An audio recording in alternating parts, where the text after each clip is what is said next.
오늘 저희들이 함께 읽은 성경 본문은 마태복음 1장에 나와 있는 말씀입니다. 이 말씀은 여러분들이 너무나도 잘 아는 말씀, 또 익히 이 말씀에 대한 내용들을 잘 알고 있는 말씀인데요.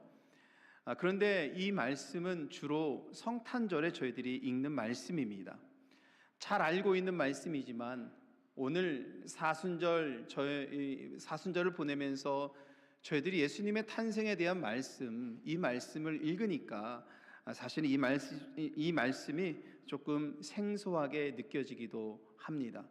사순절에는 주님의 고난과 이 죽음을 묵상하는 절기인데 예수님의 탄생에 대한 말씀을 읽으니 새롭게 느껴지기도 하죠. 그래서 저는 사순절에 예수님의 탄생을 읽는 이 말씀 속에서 새로운 하나님의 은혜를 고백하고 알게 되고 사도행전 강해를 이어가면서 이런 은혜를 여러분들과 함께 나누려고 합니다. 사도신경을 보면 저희들이 하나님에 대한 신앙 고백을 한 후에 두 번째 파트로 넘어가면서 예수님에 대한 고백을 하지요. 예수님이 누구신지 분명하게 고백을 하면서 그 예수님에 대해서 설명을 하는 그런 내용이 나와 있는데, 그 예수님의 설명하는 첫 번째가 성령으로 잉태하사 동정녀 마리아에게 나신 예수 그리스도입니다. 사도신경에서 예수님이 누구이신지 첫 번째로 고백하듯이 성령으로 잉태하여 동정녀에게서 나신 예수 그리스도를 믿어야 하는 것이 우리 교회가 지켜온 신앙 고백입니다.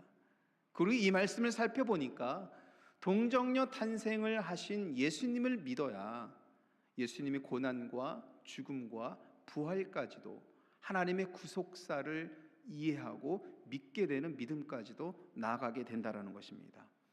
12월 성탄절이 되면 세상 모든 사람들이 바쁩니다. 특별히 성탄절 기간에 서로 선물을 나누고 기쁨을 나누고 이 축제를 하고 파티를 하면서 즐거운 시간을 보냅니다. 성탄절 날에는 전쟁 중이었던 전쟁도 잠시 멈추면서 성경에서 말씀하신 그 평화의 메시지를 함께 나누기도 하고요. 정치적인 대립에 있는 사람들도 이 정치적인 정쟁을 멈추고 평화의 메시지를 국민들에게 내기도 하고요. 여러 문제들 속에서, 아픔들 속에서도 평화가 우리 가운데 있기를 간구하는 날이 성탄절입니다. 기독교인이든 기독교인이 아니든 지금은 온 세계가 성탄절이 되면은 축제 같은 분위기를 보내고 있습니다. 심지어는 기독교 국가가 아닌 곳에서조차 성탄절을 축하하면서 평화의 이런 날을 보내려고 하는 그런 날이 12월 성탄절입니다. 그런데 정작 그날에 태어나신 예수님에 대해서는, 예수님의 이 태어나신 진정한 의미에 대해서는 잘 모른 채 여러분 지나가는 것 같습니다. 예수님의 탄생 이야기가 우리는 신앙적인 결단이 필요하고 이 이야기에는 신앙적인 고백이 요구가 되고 있습니다. 왜 예수님의 탄생 속에서 이런 신앙적인 결단이 요구되는가? 헤롯이 아이를 살해하려는 가운데 태어난 것, 그것 때문도 아닙니다. 동방 박사들이 별을 따라서 와서 예수님의 탄생을 지켜본 것, 이것 때문도 아닙니다. 예수님의 탄생에서 신앙적인 고백이 필요한 것은 동정녀 마리아에서 탄생하셨다라는 점 때문입니다. 여러분, 세상에서는 성경을 믿지 않는 사람들은 우리 기독교 신앙을 바라보면서 예수님에 대해서 설명할 때 이 동정녀 탄생을 바라보면서 참으로 어리석은 그러한 교리를 갖고 있는 곳이구나라고 이렇게 말을 합니다. 사람의 생각과 이치로는 도저히 탄생할 수 없는 그런 것을 가지고 그것을 믿고서 예수님이 하나님의 아들이신 것을 말하는 곳이구나 라고 세상은 이렇게 말을 합니다. 우리가 알고 있는 지식으로는 여러분 불가능하죠. 아버지 요셉과 어머니 마리아가 결혼하기 전에, 오늘 성경 말씀을 보니까 성령으로 잉태하여서 태어난 아기가 예수님입니다. 우리가 알고 있는 지식으로는 완전히 불가능한 일입니다. 그러나 인류 역사상 오직 예수님만이 동정녀에서 태어나셨음을 성경은 우리들에게 말씀하고 있습니다. 이 말씀을 믿는 자들에게는 예수님의 탄생은 신비한 사건이 되지만 그렇지 않은 사람들에게는 신화처럼 느껴집니다. 거짓처럼 느껴집니다. 어떻게 저러한 교리와 진리를 두고서 믿을 수 있을까 질타하기도 합니다. 그러나 여러분, 성경에서 말씀하고 있는 예수님의 탄생 이야기는 우리가 성경에서 말씀하고 있는 본질이고 또 진리이고 영광스러운 사실인 것을 우리가 믿어야 될 줄 믿습니다. 교회는요, 2000년이 넘는 교회사 속에서 예수님의 탄생 이야기 속에서 동정녀 탄생을 성경의 가르침 중에서 핵심적인 역할을 하고 있다고 가르쳐 왔습니다. 먼저 우리는 이 이야기 속에서 교회사적인 의미를 함께 보도록 하겠는데, 우리 한번 이 앞에 나와 있는 말씀 같이 읽어보겠습니다. 교회는 동정녀 탄생이 성경의 가르침에서 핵심적인 역할을 한다고 가르쳤다. 2000년이 넘는 시간 동안 교회는 이 진리를 지켜왔습니다. 이 진리를 가르쳐 왔습니다. 자녀들에게 가르치고 가정에서 가르치고 세례를 받을 때마다 이것이 진리이고 사실이고 그리고 이것이 영광스러운 하나님의 말씀에 나와 있는 것을 가르쳐 온 것입니다. 동정녀 탄생이 없으면 여러분 그리스도께서 하나님이 되실 수 없지요. 예수님이 성령으로 잉태되지 않았다면, 만약에 인간 아버지와 어머니를 통해서만 태어나셨다면 본질적으로 신성을 지닐 수 있는 분이 아니지 않습니까? 그래서 예수님의 탄생은 이 말씀 속에서는 그리스도의 신성이 담겨져 있는 겁니다. 여러분, 우리는 이 교회사라는 오랜 역사를 두고 또 교회의 역사 속에서 교회 예배와 모임과 선교와 사역 속에서 하나님께서 우리들에게 사람들을 통해서 가르치시고 우리들의 선주를 통해서 신앙을 물려받게 하시고 이 신앙의 체계가 잡히게 하시고 우리가 무엇을 믿어야 될지 누구를 믿어야 될지에 대해서 하나님께서는 성령의 감동을 통해서 사람들을 통해서 체계화하게 하셨고 이것을 우리는 배우고 익혀서 우리는 지금 이렇게 고백하고 있습니다. 우리가 알고 있는 이런 신학적인 체계가 잡혀진 것은 주후 2세기경부터 시작이 되었습니다. 우리의 신앙과 신학의 체계를 잡아온 그 시기를 우리는 교부들의 시기라고 부르고 있는데요. 주후 2세기부터 어떤 학자들은 4세기경까지 보는 학자들도 있고 조금 넓게 보면 8세기까지 보는 학자들도 있습니다. 그러나 중요한 것은 이 시대를 교부들의 시기라고 하면서 교부가 무엇입니까? 교부, 교회의 아버지, Church Fathers. 우리 교회의 아버지들의 시대가 2세기부터 있었던 신학적인 체계가 우리들의 신앙의 체계가 잡혀온 시기를 교부들의 시기라고 교회사는 부르고 있지요. 교부들은요, 여러분 사도들의 뒤를 이어서 복음의 진리를 체계화했고요. 교회를 건강하게 세우기 위한 교리를 형성하는 데 있어서 크게 공헌하신 분들입니다. 교부로 인정받기 위해서는 사도들이 죽은 이후에 교회의 정통 교리를 세우는 데 있어서 큰 공헌을 하신 분들이고 교회의 존경을 받을 만한 거룩한 신분을 지니고 있고 태도를 지니고 있고 그런 리더십을 지니고 있어서 교회로부터 인정을 받은 분들입니다. 우리가 잘 알고 있는 성 어거스틴도 교부이죠.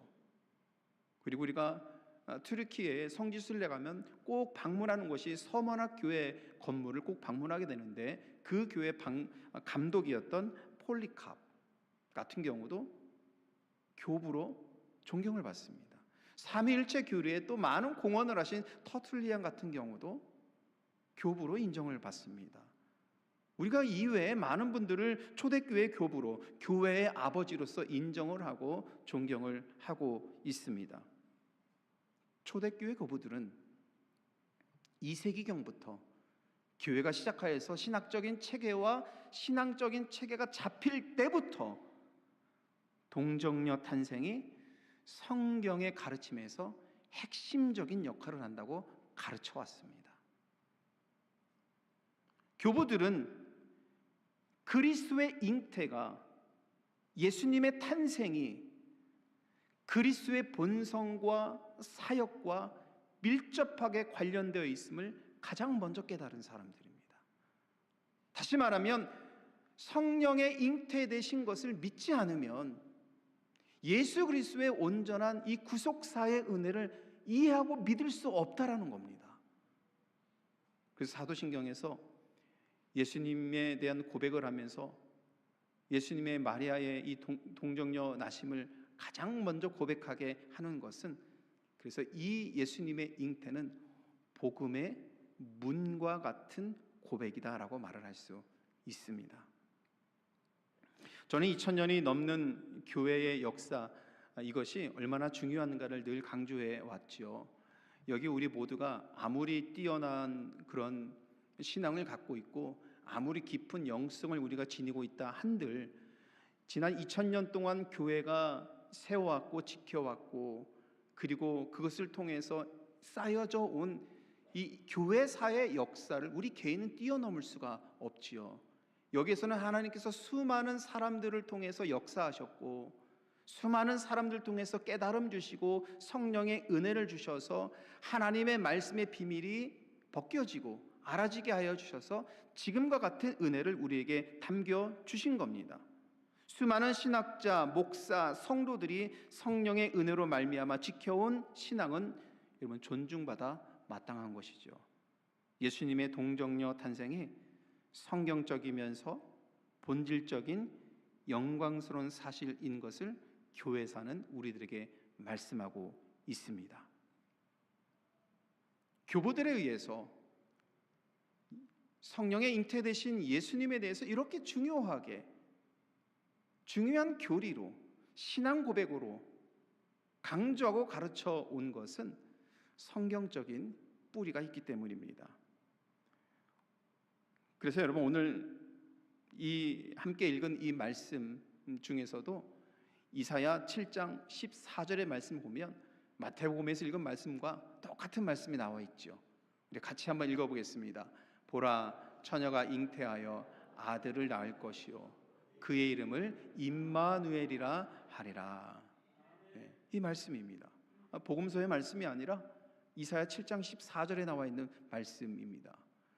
교부들이, 우리 교회의 아버지가 되는 분들이 예수님의 탄생 이야기가 우리 신앙에서 이렇게 중요하다라고 강조할 수밖에 없었던 이유는 구약의 말씀이 신약에서 성취된 것이고 신약에서 성취된 이 말씀은 예수 그리스도를 통해서 성취되었기 때문입니다.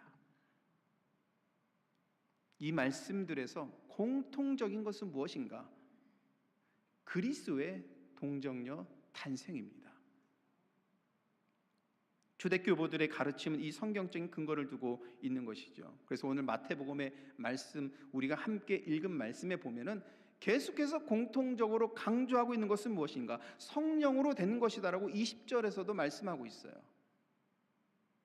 23절에서도 보라, 처녀가 잉태하여 아들을 낳을 것이요 이렇게 말씀하고 있습니다. 그리고 20절에서도 성령으로 된 것이다 라고 말씀하고 있습니다. 성경은 예수님은 성령으로 잉태되었다라고 말씀하고 있지요. 여러분, 예수님이 성령으로 잉태되어서 탄생하셨다는 것은 우리 천지를 창조하신 창조주 하나님께서 자기의 아들 예수 그리스도를 이 땅에 보내실 때에 이 땅의 창조주 하나님께서 이 땅의 사건에 개입하셨다는 의미도 되기도 합니다. 그저 여러분, 예수님의 탄생은 사람이 할 수 있는 그런 일이 아니라 하나님 아버지께서 행하신 일이다라는 것을 말씀하고 있는 거죠. 성경은 하나님의 능력으로 약속된 메시아가 마리아의 몸을 통해서 오신 것이고 이것은 하나님의 말씀을 성취하는 것이다 라고 우리들에게 말씀하고 있습니다.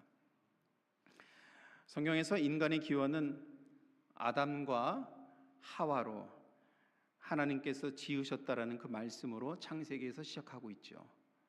이것이 인간의 기원입니다.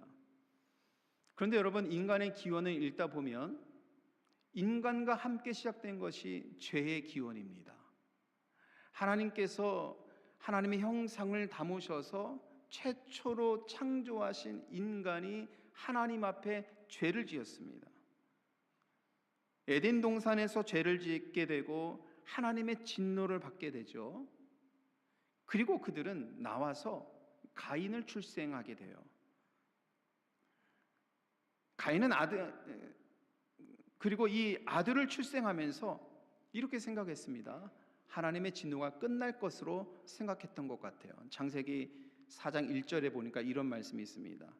내가 여호와로 말미암아 등남하였다. 창세기 4장 1절의 말씀이거든요. 누구로 말미암아 아들을 낳았다고 말씀합니까? 여호와로 말미암아 아들을 낳았다라고 말씀합니다. 아담은 여호와께서 주신 아들이니까 하나님의 진노가 끝날 것이라고 생각한 것으로 우리는 4장에서 이 말씀을 읽을 수 있어요. 그러나 여러분, 이렇게 잉태된 아이는 가인뿐만이 아니라 어느 누구도 하나님의 진노를 없앨 수가 없습니다. 왜냐하면 가인처럼 잉태된 아이는 사람의 아들로서 모두 아담의 죄를 물려받기 때문이죠. 죄가 대를 이어서 그대로 전가되었기 때문에 그들은 여전히 죄인인 것입니다. 하나님은 이 아담의 후손에게 전가된 죄를 끊기 위해서 하나님의 아들 예수 그리스도를 하나님의 능력으로 보내주셨습니다. 여러분, 그분이 십자가에서 피 흘려 죽으심으로 어린 양이 되어야 사람의 죄가 사함을 받는 것입니다. 그래서 하나님은 이 속죄의 능력이 나타나기 위해서 그리스도는 성령으로 잉태되어서 하나님의 아들이 되셔야 한다 말씀하고, 그리고 인간의 몸에서 태어나 완전한 인간이 되셔야 한다, 이것을 말씀한 겁니다. 그래서 여러분, 우리가 초대교회 때부터 예수님의 이 탄생에 대한 이야기를 고백하고 지켜오고 이것을 전수하고 가르치고 교회가 이 말씀을 지켜오면서 이런 신앙의 고백이 형성이 되고 만들어지고 우리의 교리가 형성된 것은 하나님께서 교회를 섬기는 사람들에게 은혜 주시고 마음속에 성령의 감동을 주셔서 성경 말씀을 깨닫고 알아주게 하시고 믿게 하여 주셔서 이 진리를 우리들에게 열어주신 겁니다. 그래서 이와 같은 말씀들은, 이 교리들은 성경적인 근거로 여러분 형성이 된 것이죠. 여러분이 하나님께서는 공의로운 하나님이시기 때문에 사람의 죄를 보시고 그냥 잊지 아니하시고 인간의 죄를 사해 주셔야 했지요. 그렇게 하기 위해서 우리 하나님께서는 인간의 죄를 짊어져야 할 죄 없는 거룩한 의로운 사람이 필요했던 것입니다. 그분이 바로 예수 그리스도입니다. 예수님께서는 여러분 완전한 인간으로 오셨다라고 말씀하죠. 두 가지가 있습니다. 성령으로 잉태되었기 때문에 완전한 하나님의 아들로 이 땅에 오셨다라는 것, 마리아의 몸을 통해서 이 땅에 오셨기 때문에 완전한 인간으로 오셨다라는 것, 이것을 성경은 우리들에게 가르쳐주고 있는데 여러분 그거 아십니까? 예수님께서 인간의 몸으로 오셨기 때문에 우리를 인격적으로 만나 주십니다. 하나님께서 저 하늘 어딘가에만 계시는 분이시고 우주의 어딘가에만 계시는 분이시고 하나님께서는 초월적인 존재로만 계시는 분인다면 우리의 아픔과 슬픔과 우리들의 마음을 어떻게 이해하십니까? 하나님께서 이 땅에 존재하지 아니하시고 이 땅의 삶의 현실을 보지 아니하시고 저 하늘에서만 계시는 분이라면, 인간의 삶과 별개로 계신 분이라면 우리의 삶의 애환과 아픔과 슬픔과 고통과 삶에서 겪는 문제들을 우리 하나님께서 어떻게 이해하시고 어떻게 이 문제를 해결하시고 구원하실 수 있으시겠습니까? 인격적으로 하나님의 능력으로 예수님이 이 땅에 오셨기 때문에 우리를 인격적으로 만나주시고 그 인격 안에서 우리를 돌보아 주시는 하나님, 그분이 예수 그리스도이신 줄 믿습니다. 사도신경에는 여러분 이런 고백이 담겨 있는 겁니다. 우리가 매주일 이 사도신경을 고백하면서 그리스도이심을 고백하고 그 마리아에게서 나신 예수님을 고백하는데, 이제 우리가 매주일 고백할 때마다 2000년 동안 신앙인들이 교회가 고백해온 이 짧은 문장, 이 한 문장에 이렇게 많은 신앙의 고백과 피 흘림과 이 인내와 노력과 이런 것이 담겨져 있는 것이구나. 이것을 알고 우리가 고백하고, 오늘도 이 고백 속에서 우리 하나님께서는 예수 그리스도를 통해서 나를 인격적으로 만나주시는구나, 나를 인격적으로 만나주셔서 돌보시고 인도하시고 내 삶에 함께 하시고 내 삶을 이해하시고 사랑하시는 그 하나님이 내 곁에 계시구나. 우리가 이렇게 고백할 수 있을 줄 믿습니다. 예수님의 동정녀 탄생을 믿을 수 없는 사람들에게 이 믿음이 왜 중요한지 계속 말씀드렸죠. 처음 예수님의 탄생할 때 이 탄생의 신비를 이해하지 못하면 여러분 어떻게 예수님의 죽음과 부활을 이해할 수 있을까요? 그래서 이 복음의 이 문은 사실 예수님의 탄생에 담겨져 있는 겁니다. 그런데 여전히 이 예수님의 탄생을 믿을 수 없는 사람들에게, 믿기 어려워하는 사람들에게 오늘 본문 속에 나와 있는 마리아와 요셉은 어떻게 믿음으로 받아들여야 하는지를 보여주는 믿음의 좋은 본보기가 되고 있습니다. 요셉은 자신의 약혼녀 마리아가 임신한 사실을 알게 되었죠. 그리고 오늘 성경 말씀에 보니까 요셉은 의롭게 행동했다라고 말씀합니다. 요셉이 의로운 사람이어서 약혼녀를 수치스럽게 하지 않으려고 노력을 했습니다. 정말 그렇게 노력하고 그렇게 나아가려고 하니까 천사가 요셉에게 나타나서 말씀의 뜻이 무엇인지를 알려줍니다. 그 말씀이 20절이에요. 20절에 이렇게 나와 있어요.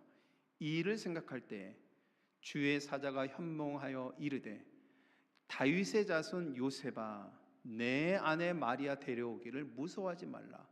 그에게 잉태된 자는 성령으로 된 것이라. 만약 요셉이 천사의 말을 듣지 않았다라면 마리아는 사람들에게 온갖 모욕을 당하면서 버림을 당하고 심지어는 죽음까지도 면하지 못했을 것입니다. 그리고 예수님도 마리아를 통해서 탄생하지 않았을 것입니다. 그러나 요셉과 마리아는 하나님의 계획하심에 신실한 믿음을 가진 사람들이었고, 받아들이고 믿는 믿음의 본을 보여줍니다. 천사가 말씀하였을 때 그것을 듣고 하나님의 말씀인지를 받고 순종했습니다. 여러분, 성경을 보면서 우리는 늘 기억해야 됩니다. 늘 믿고 따라가야 될 것이 무엇이냐? 순종하는 곳에 하나님의 역사가 있다라는 겁니다. 믿음은요, 우리는 늘 기적을 바라고 늘 하나님의 역사하심을 기대하고 기도하고 그렇게 기도합니다만, 그 하나님의 역사하심의 가장 중요한 순간에는 성경에서는 순종이 있었음을 말씀합니다. 요셉과 마리아가 천사의 말에 순종함으로 천사를 통해 주신 하나님의 말씀에 믿기지 않지만 순종함으로 하나님께서는 요셉과 마리아를 통해서 역사하셨습니다.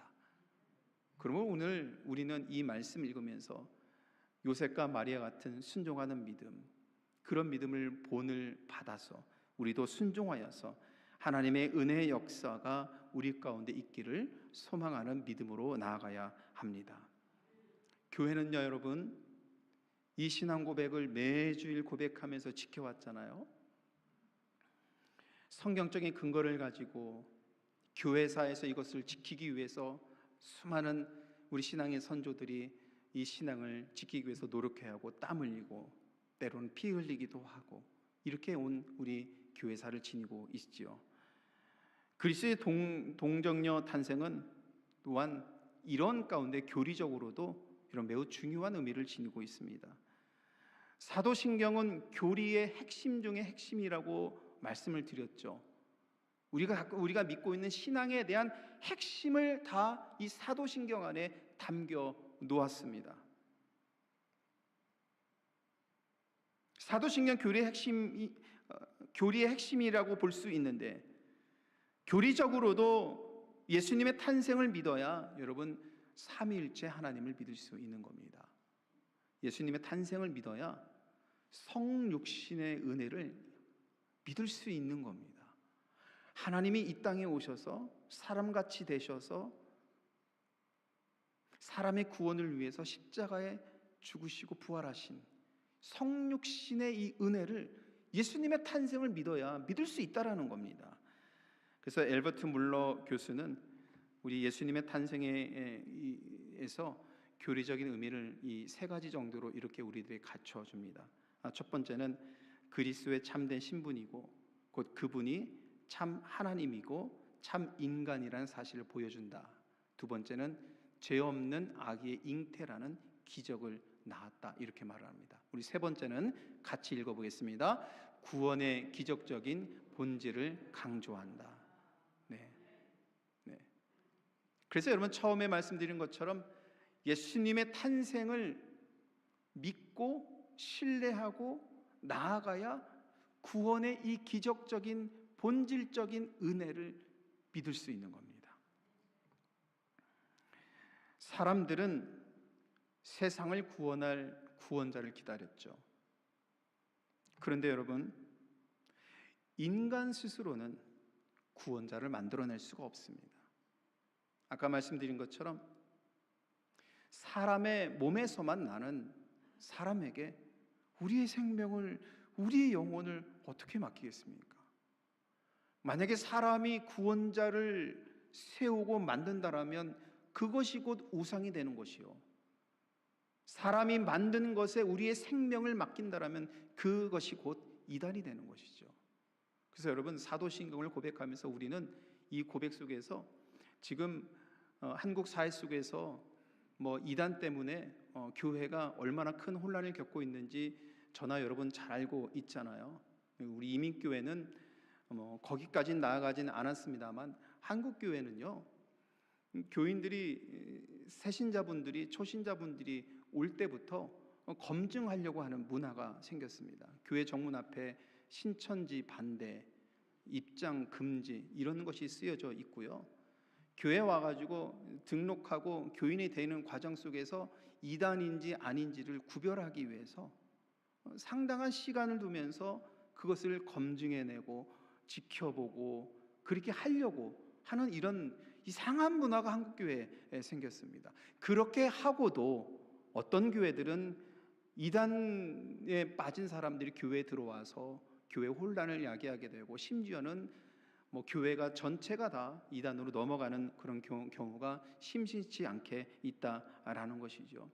이런 문화와 이런 상황 속에서 예수님의 탄생을 통한 믿음을 갖고 복음의 문을 활짝 열고 그리스도의 죽음과 부활을 믿으며 그 믿음의 삶으로 나아가는 것이야말로 하나님께서 우리에게 주신 은혜요, 믿음의 복된 삶이라는 것입니다. 오늘날 우리가 예수님의 탄생 이야기를 들으면서 생각해 볼 수 있는 여러 많은 의미가 있습니다만, 또 이런 것도 우리들에게 중요한 의미가 될 것 같습니다. 동정녀의 태안에서 성령으로 잉태하신 분은 모든 그리스도인들의 마음속에 성령으로 또한 잉태하십니다. 저와 여러분들의 마음속에 성령으로 하나님께서 우리와 함께 하신다는 겁니다. 하나님은 이 복음의 기적을 통해서 죄에 물든 사람들에게 우리 마음속에 성령으로 잉태하시고 하나님의 영으로 함께 하심으로 인하여서 죄에 물든 이 세상 속에서 새 생명을 가지고 살아갈 수 있도록 지금도 우리 가운데 역사하십니다. 새 생명이 무엇입니까? 예수 안에 있는 생명의 성령의 법이 죄와 사망의 법에서 우리를 구원하는 것. 사도 바울의 고백처럼 이 복음을 받아들일 때 나를 사랑하사 나를 위하여 죽으신 예수 그리스도로 말미암아 사는 은혜, 그런 은혜로 살아가는 것입니다. 필립 얀시 같은 경우는 오늘날 그리스도인들을 바라보면서 그리스도인들은 은혜가 실종된 시대에 은혜를 찾는 사람들이다라고 이렇게 비유로 이렇게 말을 했습니다. 제가 상당히 좋아하는 필립 얀시의 문구 중에 하나인데요. 은혜가 실종된 시대에 은혜를 찾는 사람들, 이런 사람들이 그리스도인들이라는 것입니다. 사실 여러분, 이 땅을 바라보면 얼마나 아픈 일들이 많이 일어납니까? 그리고 은혜롭지 않은 일들이 얼마나 우리 주변에 많이 일어납니까?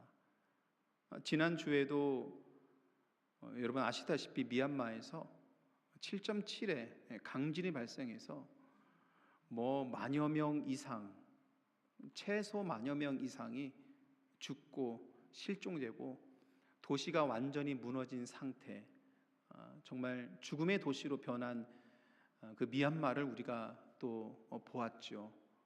그렇게 죽어가는 고통받는 사람들을 바라보면서 우리가 불쌍한 마음도 들지만 우리 마음의 한편에는 죽음이라는 것을 생각할 수밖에 없습니다. 그렇죠? 우리들은 이 복된 땅, 이 복된 나라에서 풍족한 가운데서 우리가 살아갑니다만 최소한 우리들 여기 계신 분들 중에서는 의식주의 문제로 고민하고 아파하고 입는 문제로, 먹는 문제로 이걸로 쓰러지는 분은 없잖아요. 최소한 이 문제로. 그런 세계에 정말 수많은 사람들은 먹는 문제, 입는 문제가 해결되지 않아서 죽음의 강을 걷는 사람들이, 넘으려고 하는 사람들이 얼마나 많은지 모르겠습니다.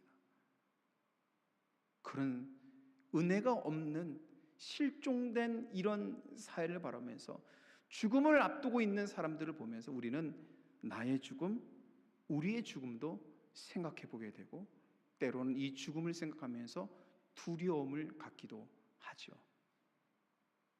그런데 여러분, 이 두려움은 우리 스스로 해결할 수가 없습니다. 그래서 하나님께서는 예수님을 우리들에게 보내주시고 성령의 능력으로 이 땅에 나신 예수 그리스도를 믿고 순종하면서 나아갈 때에 십자가의 은혜와 능력이 우리 가운데 일어나게 하시고 주님의 죽음과 부활을 믿음으로 하나님 나라를 소망하면서 살아갈 수 있도록 인도하십니다. 이 믿음을 우리가 굳건하게 갖고 있을 때 우리가 겪고 있는 삶의 문제, 애환들, 아픔들, 슬픔 가운데서도 이 믿음이 우리를 굳건하게 다지고 세워주고 하나님 나라에 대한 소망으로 갖게 살게 하시고 부활의 이 능력과 은혜로 살 수 있는 하나님의 은혜로 우리를 인도하십니다. 그러므로 우리가 오늘 이 말씀을 통해서 성령으로 나신 예수 그리스도를 믿는 믿음을 고백하고 나아갈 때 하나님의 능력이 저와 여러분 가운데 충만하게 임할 줄 믿습니다. 오늘 우리 화면 보시고 우리 나와 있는 이 말씀 같이 읽고 마치도록 하겠습니다.